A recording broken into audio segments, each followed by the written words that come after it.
everybody. I'm Amber, co-founder of No Capital. As for this panel, we are going to focus on the trends and opportunities when we start to see intersections of AI and crypto today. Before we get started, I would love to have each of you give a brief introduction about who you are and what you are building. Let's start with you. Hello everyone. My name is Yuhu. I'm the founder and CEO of Kaito. Very brief, background for myself.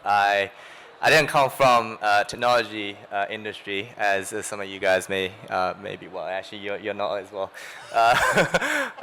So my background was in hedge funds. I was a portfolio manager at Citadel for about 5 years before I kind of joined the crypto space.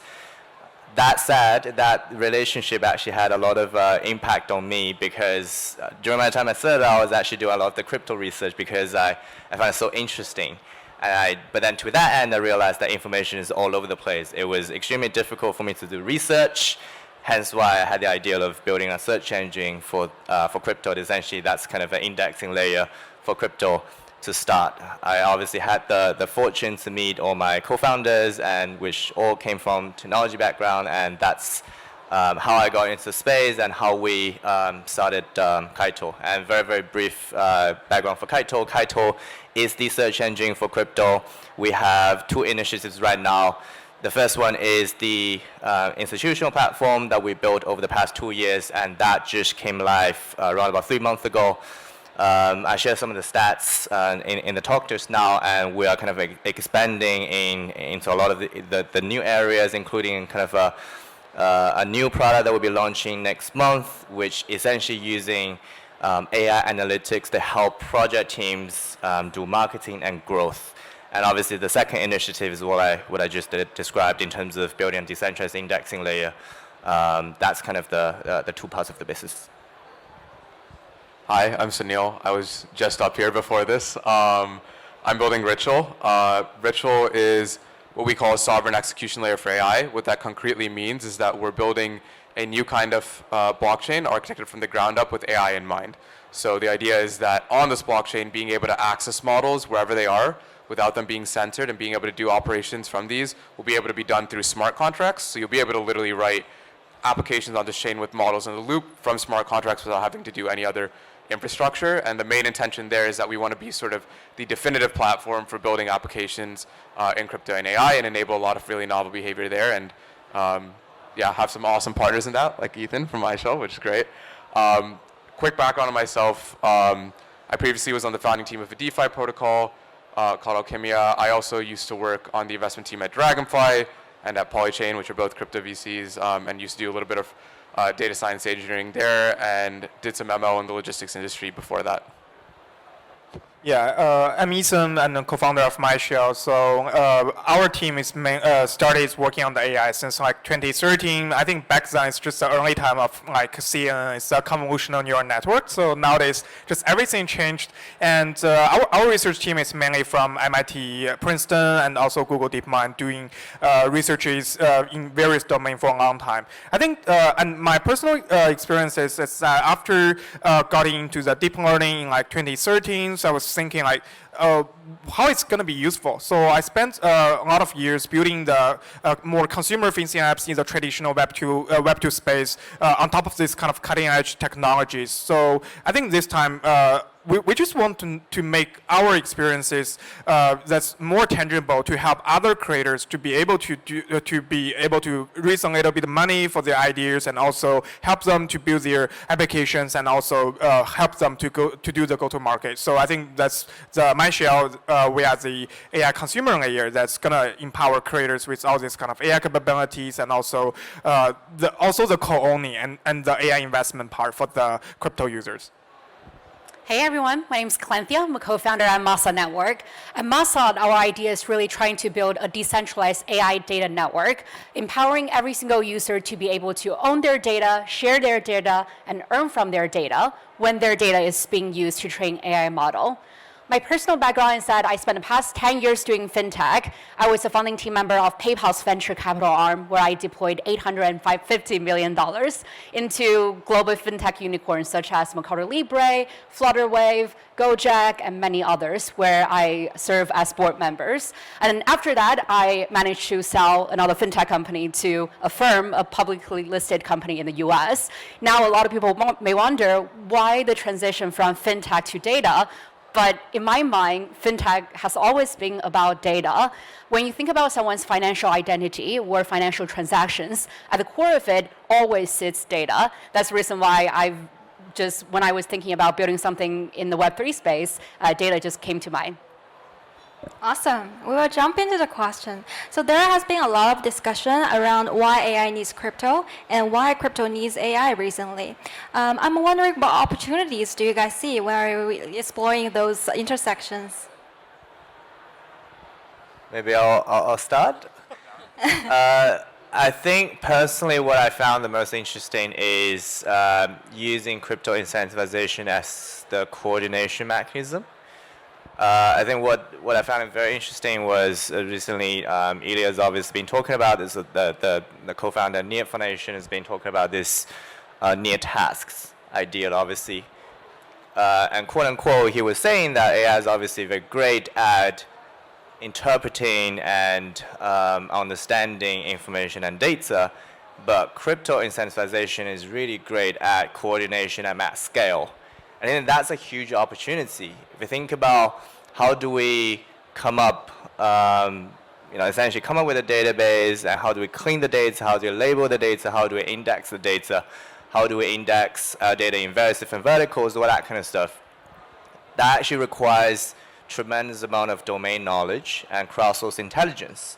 And crypto is the best way to kind of achieve that, because nowhere else in this world can essentially bootstrap something in such a short period of time with intelligence across the globe. Crypto is the best tool that people have to essentially achieve that. And so when you combine that together with obviously the amazing superpower of large language model and all the future models that are going to come out, then that's where you essentially unleash the best potential for any AI model. So that's essentially one area that I found the most interested and also something that we are actively contributing to.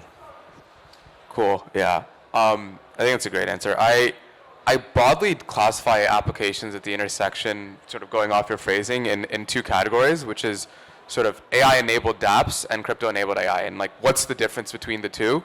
One is basically you take existing crypto applications that we're all familiar with, right? Like a AMM or a lending pool, and you basically have a model that goes and changes some feature and makes it better, right? In the case of like lending, maybe it's more capital efficient, or maybe it's better, for risk, right, or whatnot. But the idea is that you can sort of like take a human element out of it and automate it and just deliver a better end user experience.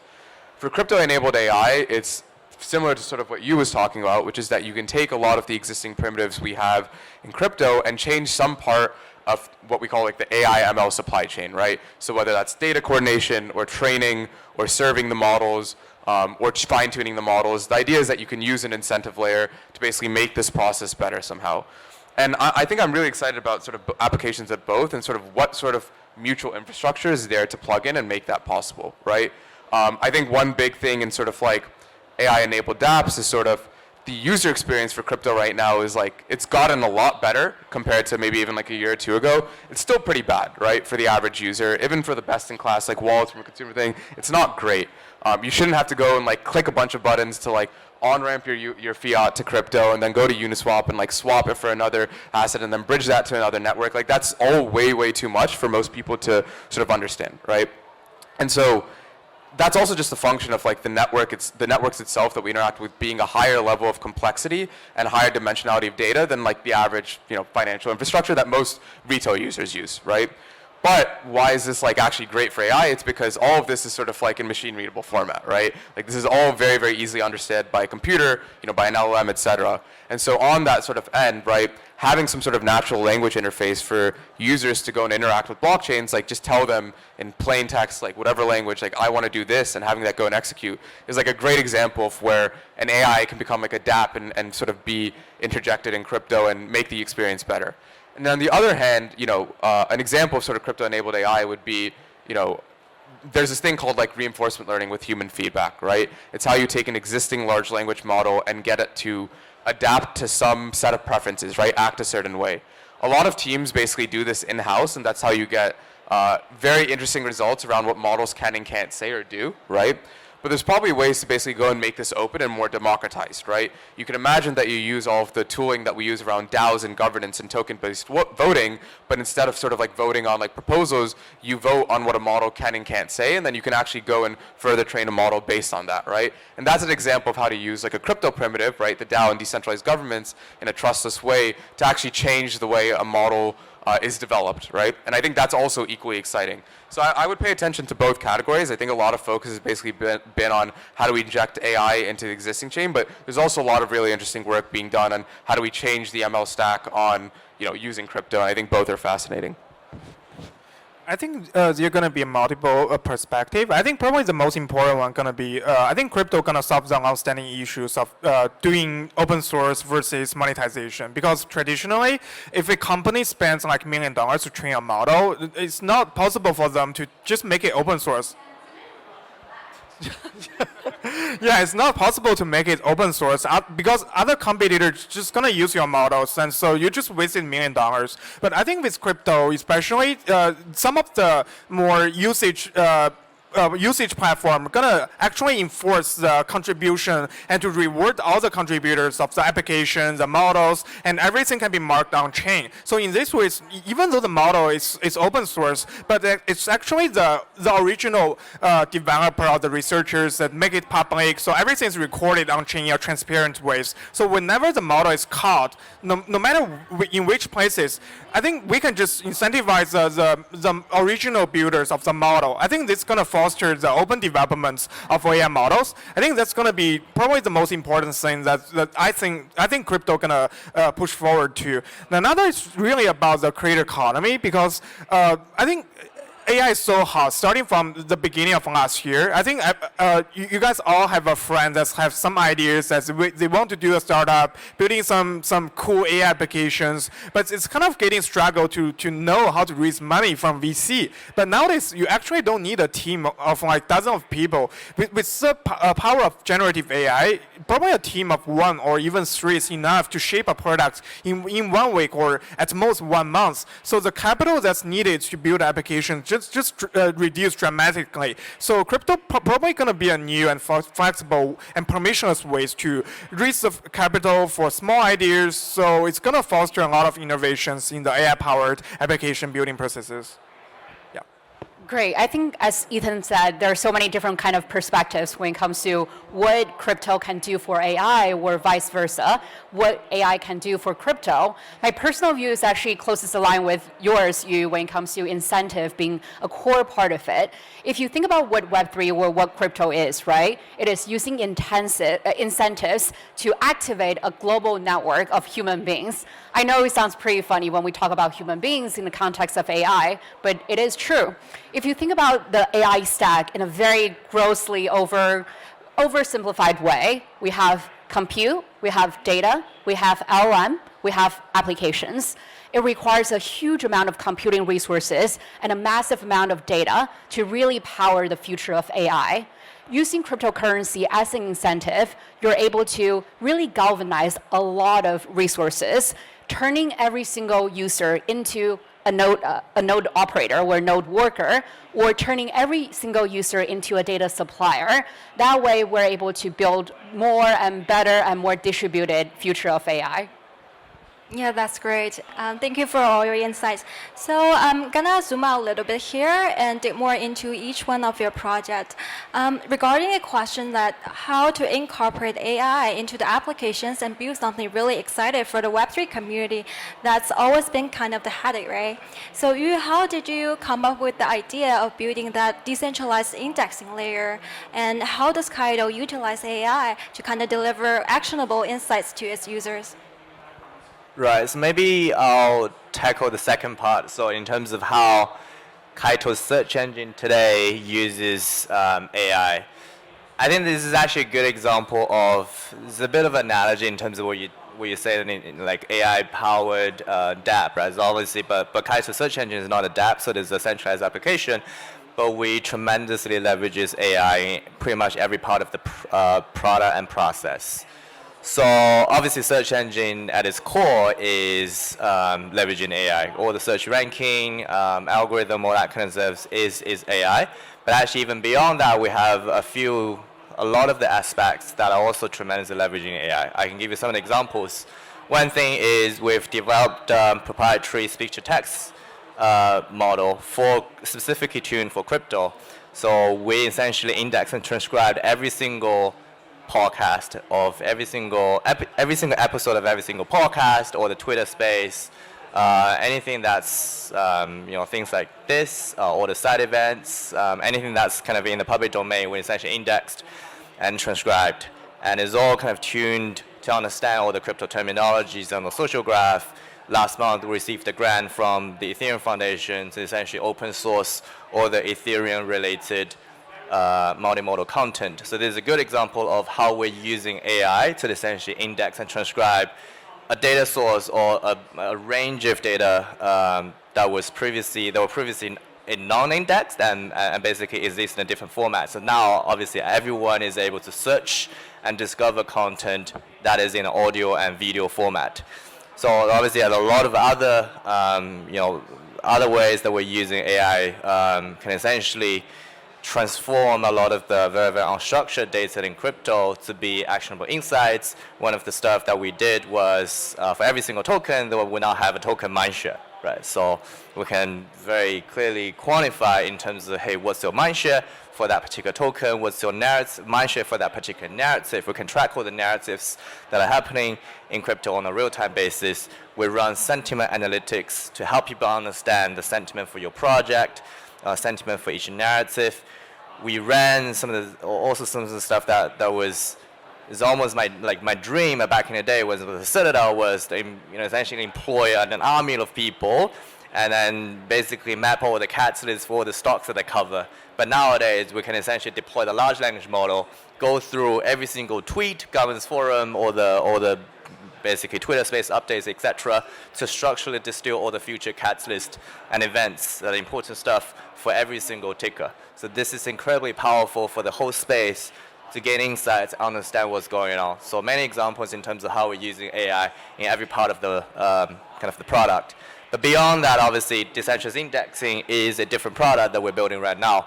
And obviously, the fundamental motivation, as I kind of alluded to in my keynote speech, was we built this search engine in the crypto space, but it's actually very difficult for us to scale beyond crypto because we don't have the domain knowledge, but someone else does.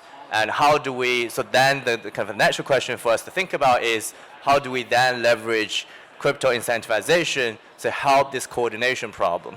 How do we then empower the people who have the domain knowledge to actually do this in a much easier way? And that's essentially what we're doing in terms of building a decentralized indexing layer that really solves the coordination problem to let people essentially very simply, the dream case obviously is for the people who want to build a search engine recognition system or any sort of information retrieval system, essentially to tell network two things. One is what to crawl, what data sources you want to crawl, and B, how do you rank it?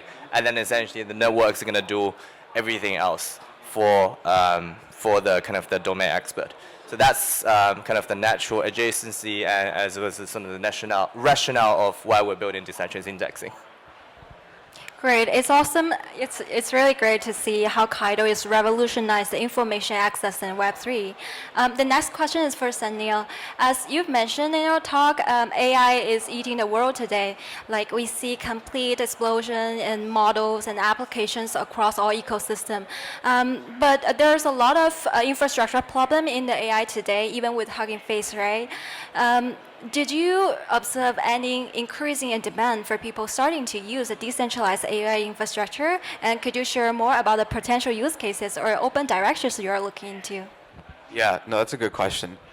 I think like a good way to understand this is to go back and look at why Ethereum is fundamentally useful, not necessarily as a monetary asset or like a shilling point for crypto, but as like a developer platform, right? Beyond being sort of like the first to market sort of, I guess, with this decentralized world computer, why was Ethereum so successful in continuing to sort of be the market leader among developers, even when all these like alternative L1s were coming up, right? And I think that there's a very, very interesting networks effect when you basically have what is one big shared sort of infrastructure computing layer, right? In Ethereum's case, it's sort of like a general computer. You go build an application, it's hosted in this global state and run by all these nodes that are spread out across the world. And when you have that, that means that all of these applications are inherently sort of like interoperable with each other, right? As long as you build on Ethereum or sort of like a roll-up, it's very easy to go and have these applications communicate with each other, which means that for like each new application and each new developer on the network effect is actually expanding, right? And I think we see a similar thing with like AI, right? Right now, like if you go look at how the AI landscape sort of breaks down, is that you have like the really big providers like OpenAI and Anthropic and whatnot, right? And you have a lot of like smaller open source models or tweaks of those models. Hugging Face has sort of like done half a step in the right direction, right? It's basically using a lot of VC money to provide free storage for people to go and put like as many models as they want, right? Which is great. That's awesome. It's been really good for innovation, and we've seen that as a result, people have found ways to compose models or compose techniques to take, even existing fine-tune or open source models and fine-tune them to be very good at certain tasks, better than closed source models. And a lot of actually, I would say most application developers today are actually using those models now. I think it actually flipped recently. But Ethan brought up a really, really good point, which is the other thing that Ethereum, around incentivization, right? The other thing that Ethereum solved in sort of creating this global network and computer is the incentive problem. How do we price, the ability to use this? How do we price how applications use, how users interact? We don't have that for AI today, right? And what sort of we're aiming to build at Ritual is sort of the infrastructure in the chain to make that possible. So the next step is basically if you have a bunch of these nodes that are able to run and do operations over AI, you can create sort of a permissionless layer to go and build applications that use these models, right? And also pass back incentives to people who create the models, right? And so suddenly it's not just about creating a layer for composing these AI into, better models or better applications. It's also around how do you incentivize, how do you align the incentives for this to happen? And so I think that's where a lot of people are seeing a lot of interest and use, right? Is the ability to access sort of models from anywhere in sort of an incentive-aligned way, and then natively and very easily go and be able to spin up applications on them, which is kind of only something that can be done in a crypto-native way, right? And so in the same way, I think that like Ethereum sort of went from the same modes of centralized computing to this open world computer. We sort of want to take AI from like centralized AI to the open execution layer for AI, as we call it. And that really enables sort of a whole new class of applications, I think, that we haven't seen before. And that's primarily what Ritual's building with its infrastructure.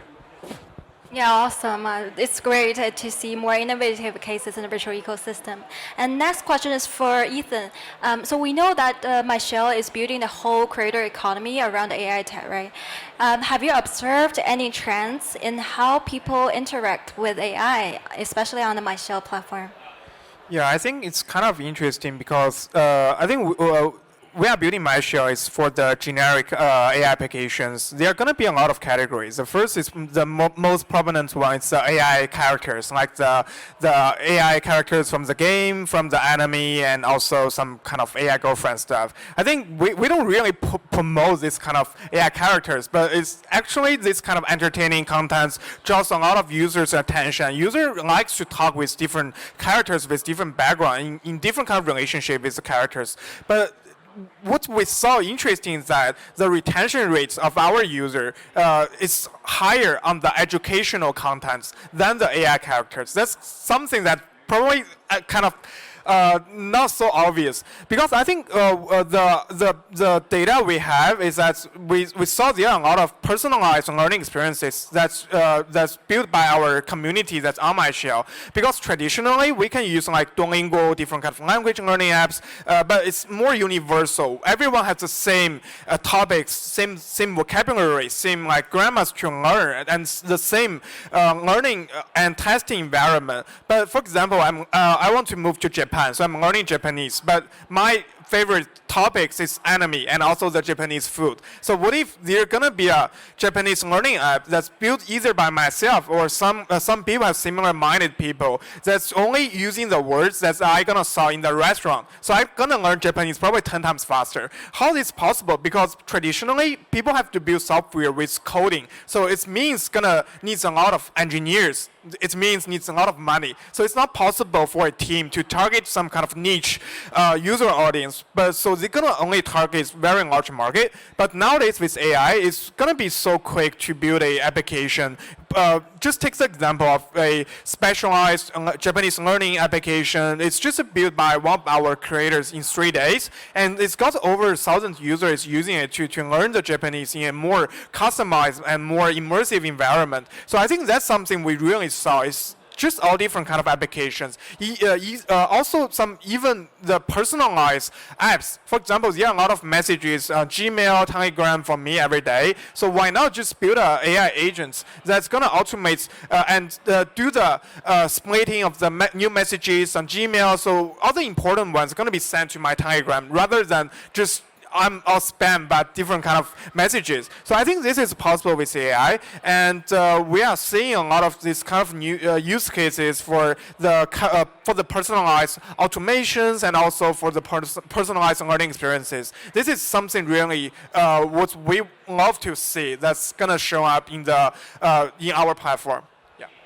Thank you. That's really exciting that everyone can participate in some way on MyShell.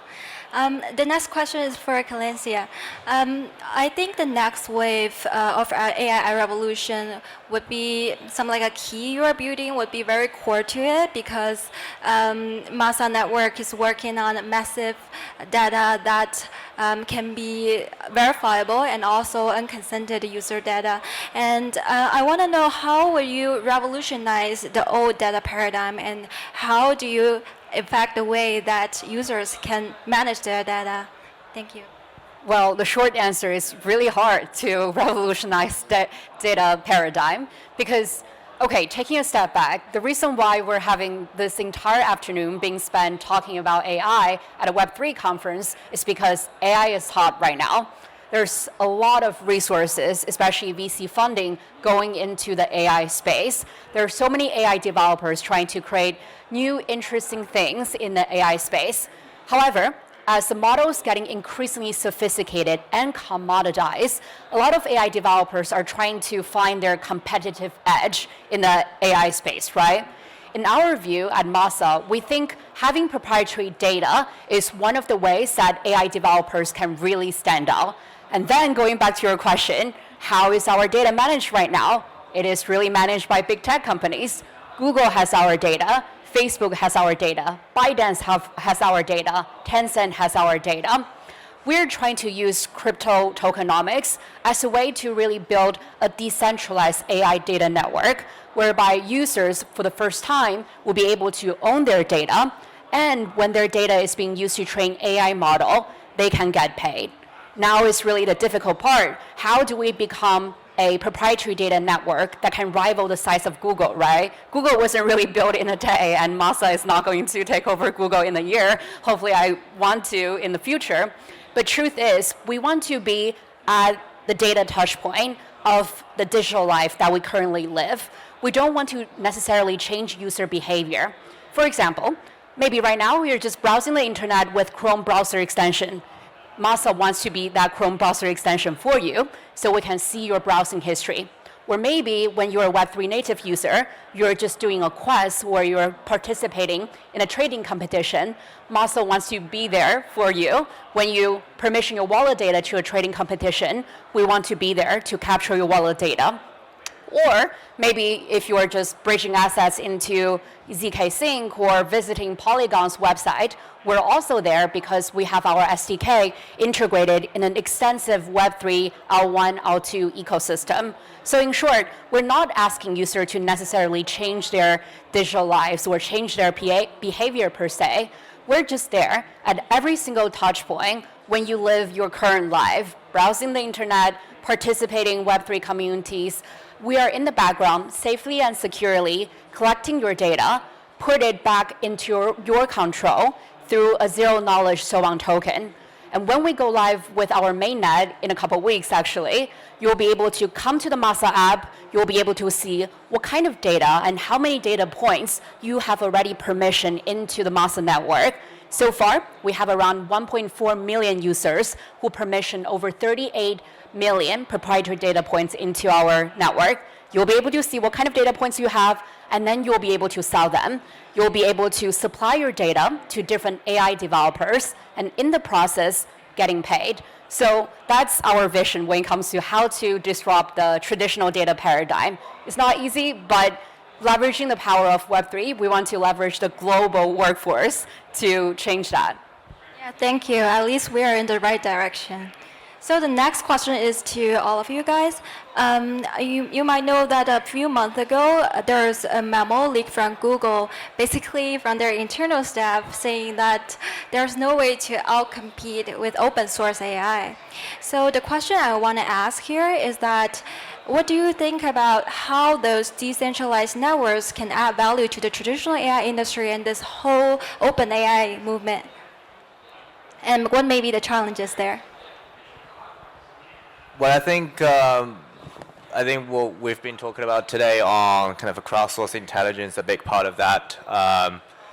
OpenAI is obviously still deploying a very traditional way of data collection, cleaning, all that kind of stuff.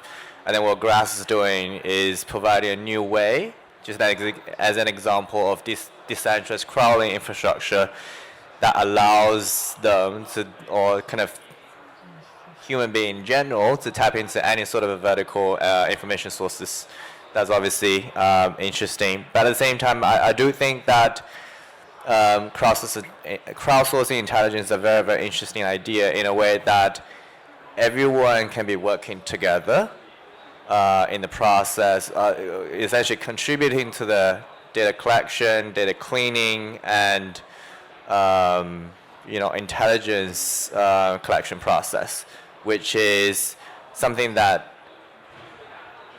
basically shouldn't, any centralized entity shouldn't be able to compete with, and that's a really great potential for the entire kind of kind of economy. Yeah, it's an interesting question. I think if you look at how models are created, right, before models are actually used, right, and we'll get into that in a second, you start with the compute, well, you start with the data, and then you have some compute to go train that model, right, and you combine those and you get a model, right? And then after that, how are models monetized and how does that track back to the people providing, compute or data is a whole other question. And I think cryptos and Web3 is in a very, very interesting position to basically solve all of those, right?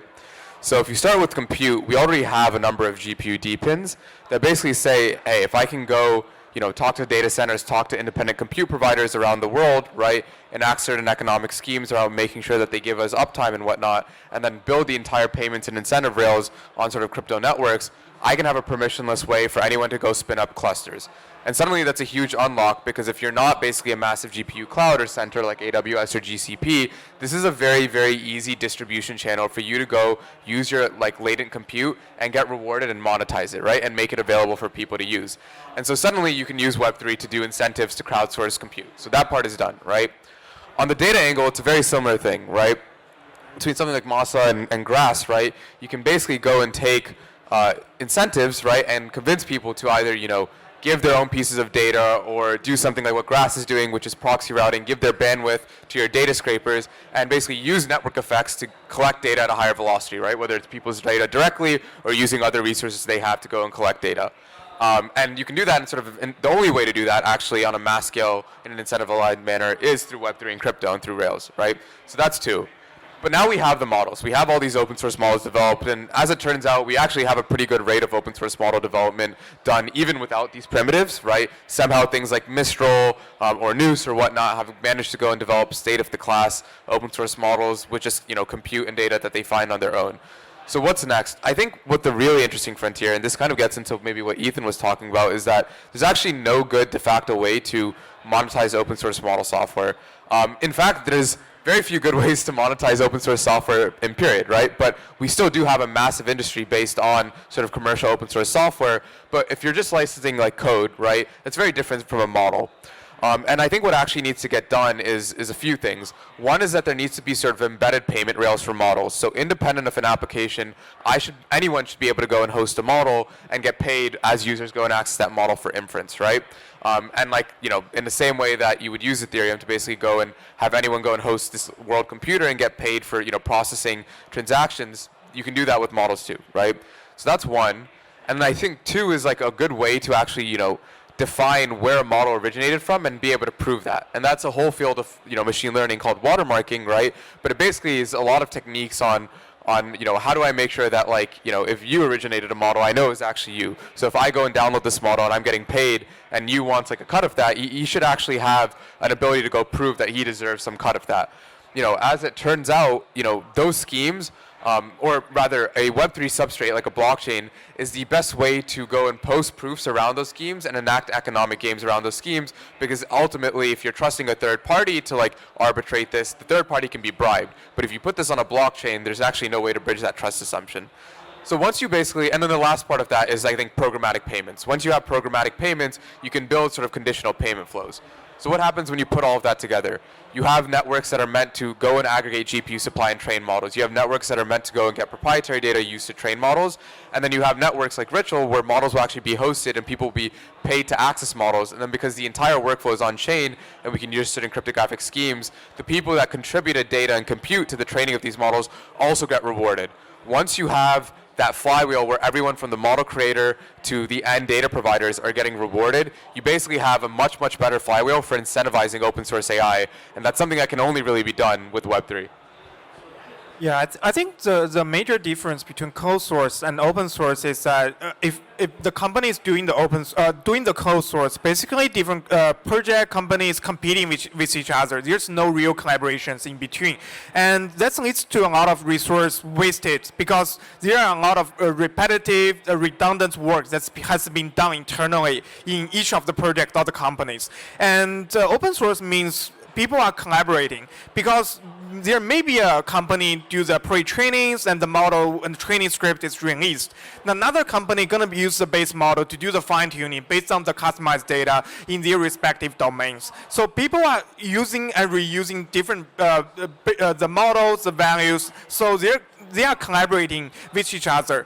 But the hard part is how to coordinate this kind of collaboration in a permissionless ways. I think that's where the value of the power of crypto kicks in.